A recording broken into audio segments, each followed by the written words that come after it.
Divert చేయడం కోసం ఎవరండి హైదరాబాద్ నుంచి నర్సిరెడ్డి అంటే ఎవరు ఒక పొట్టుకుంటాడు పుట్టుకొక్కలాగా ఆయన నుంచి కామెడీ చేస్తున్నాడు, పద్దాలను చేస్తుంటాడు. ఏమంటాడండి ఆయన?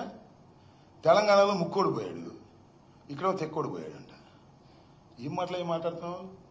ఏమైనా చంద్రబాబు నాయుడు గారు నువ్వేమో నవ్వుకుంటున్నావా ఏంటిది? మొన్న కూడా అంతే, ఇక్కడ ఎమ్మెల్యేల వినోద కార్యక్రమాలప్పుడు కూడా జగన్మోహన్ రెడ్డి గారిని తిట్టేయటం, కింద నవ్వుకోవటం. ఇవాళ కూడా ఆ బుడంకాయ లాంటి నర్సిరెడ్డిని పిలిపించుకోవటం, ముక్కోడు తెక్కోడు ఆనందపడటం. మీ వల్లనేవా?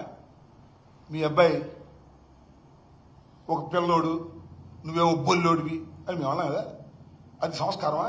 ఇలా మాట్లాడటం మొదలెడితే మాకన్నా ఎక్కువ మాట్లాడగలరా? తప్పు నాయనా.